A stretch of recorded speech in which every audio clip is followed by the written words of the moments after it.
Pertama, ada rambu-rambu untuk semuanya. Jika Anda jadi pemimpin, jadilah pemimpin yang baik. Kalau jadi rakyat, rakyat yang baik. Itu kan kaidah. Pemimpin yang baik harus berusaha untuk selalu membuat perubahan yang baik.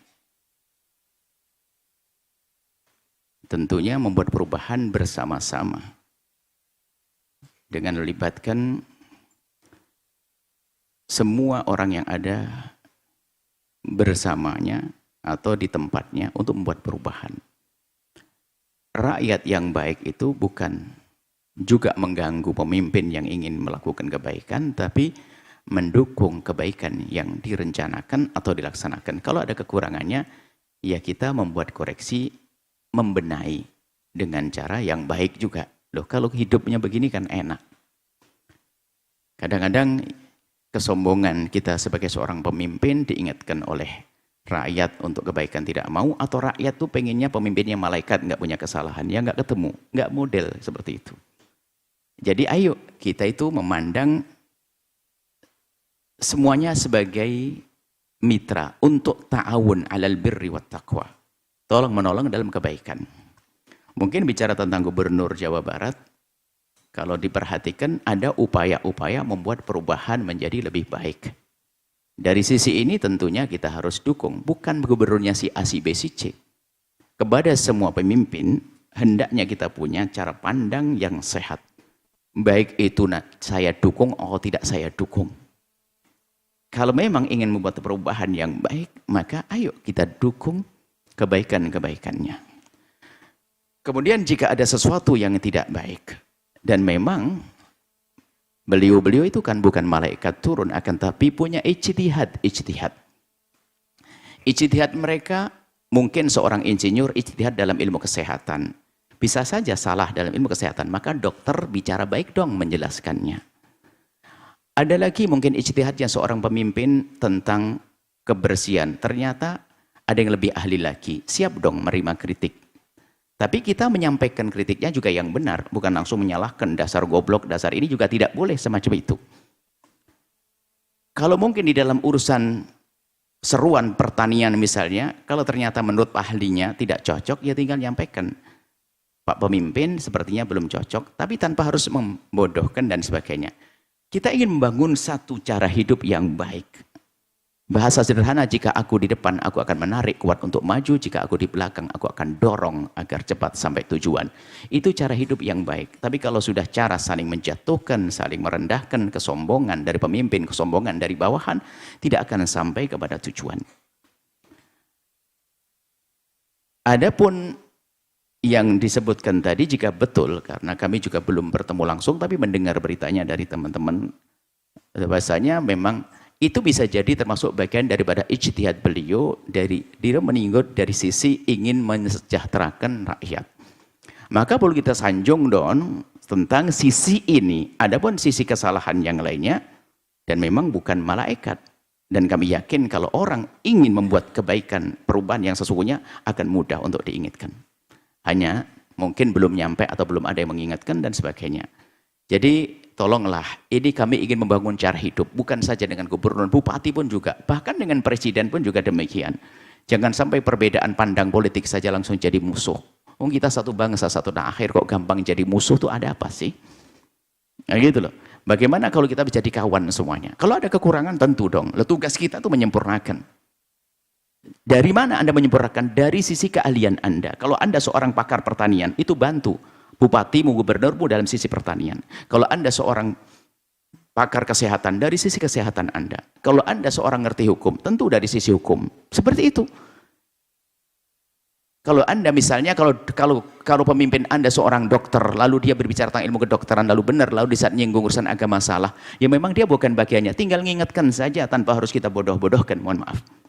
Ini kan cara hidup yang baik. Ya kita ingin membangun semacam ini. Kita sudah bosan di media ini dengan caci maki, olok-olokan antara ustadz dengan ustadz, ini dengan ini dan sebagainya. Baik, bisa jadi ini adalah ijtihadnya seorang pemimpin untuk mensejahterakan, karena urusannya adalah bantuan apa? Sosial ya tadi itu. Bantuan sosial, berarti intinya mensejahterakan rakyat. Tapi bisa jadi memang rakyat perlu edukasi. Tidak usah di wilayah besar. Di wilayah pesantren saja itu ada, misalnya pesantren lingkup begini nih. Ada yang anaknya tuh dikit-dikit keluar, dikit keluar. Tapi kalau salaman beler, nggak pernah perhatikan. Kayaknya perlu diperhatikan cara mengatur kelahirannya. Ini bisa saja loh. Ini program di lingkup kecil perlu diperhatikan. Apalagi lingkup besar. Ini.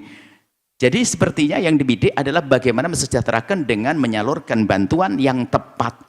Nah, tepat ini tentu tepat dari kita yang memilah-milih di saat memberikan, dari sisi lain yang ditepat-tepatkan, disesuaikan. Nah, tadi dalam irama menyesuaikan, sehingga ada himbauan barangkali kalau betul untuk vasektomi. Apakah boleh yang demikian ini? Tujuannya benar, kalau salah caranya tinggal kita benarkan seperti apa nantinya, gitu saja. Jadi jangan sampai terjadi polemik panjang lalu caci maki, kita tidak merindu untuk itu semuanya. Kepada semuanya tolong, pemimpinnya siapapun dia, ini harus punya kaidah hidup yang baik. Adapun masalah vasektomi, tobektomi. Vasektomi itu adalah, mungkin sederhananya adalah salah satu cara menjauhkan dari kehamilan sehingga seorang laki-laki tidak sembuahi dengan satu proses operasi ringan atau berat, wallah alam operasinya, sebentar di satu proses sehingga seorang laki-laki itu nanti dia bisa berhubungan suami istri dengan normal, cuman dia menjadi tidak bisa membuahi karena ada cara tertentu menurut medis yang lebih tahu dalam hal ini. Atau bahasa lain adalah pemandulan. Kalau kontrasepsi yang lainnya adalah mengatur kelahiran, misalnya mengatur kehamilan. Tapi kalau sudah vasektomi ini dahulu disebut sebagai mungkin pemandulan. Istilah pemandulan sehingga seorang laki-laki jadi mandul, tidak bisa membuahi. Jika pemandulan maka tidak diperkenankan. Pemandulan ini secara hukum fikih sebelum diterapkan kepada rambu-rambu negara tadi yang disebutkan. Dalam hukum fikih dulu, kalau pemandulan tidak diperkenankan. Karena sudah punya anak dua lalu dimandulkan. Oh jangan dimandulkan. Kita tidak bisa menjamin anaknya. Jangan-jangan besok anaknya diambil ke surga duluan. Akhirnya nggak punya anak lagi, nyesel kan gara-gara mandulkan diri. Kita tidak tahu apa yang terjadi esok hari. Yang ada adalah mengatur kehamilan dengan cara alat-alat kontrasepsi yang sehat, mohon maaf, dengan cara azl dan seterusnya. Ada nanti kontrasepsi yang banyak, itu pun harus dipilah-pilah. Baik, adapun vasektomi atau sistem pemandulan ini, tentunya ada di antara para medis sendiri kan juga berdebat. Mohon maaf para dokter, tentu ini kami nukil daripada yang kami dengar daripada perkataan para dokter juga. Di antara dokter pun khilaf setelah itu di akhir-akhir ini. Apakah vasektomi nanti bisa dikembalikan sehingga mandulnya tidak selamanya? Pemandulannya.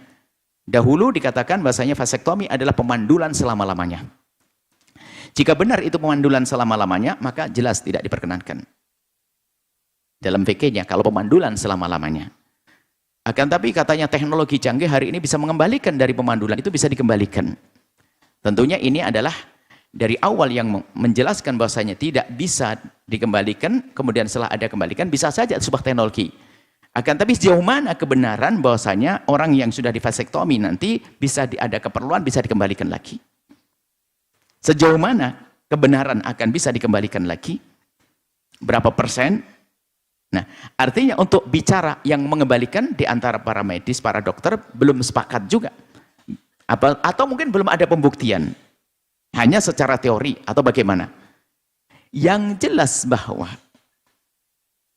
melakukan vasektomi jika memang tidak bisa tidak membuahi atau pemandulan selamanya, itu tentu tidak diperkenankan, seolah mendahului Allah, pasti anaknya bakal besar, anaknya bakal hidup dan sebagainya.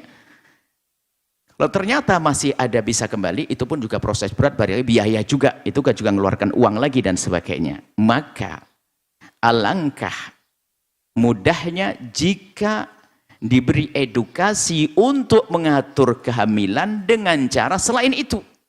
Yang ulama tidak berbeda pendapat, ulama tidak menyalahkannya, dan insya Allah ini kalau ini sampai kepada pemimpin kita, gubernur, insya Allah akan, karena beliau memang seolah-olah ingin, memang saat ini ingin membuat perubahan, maka kami yakin akan didengar.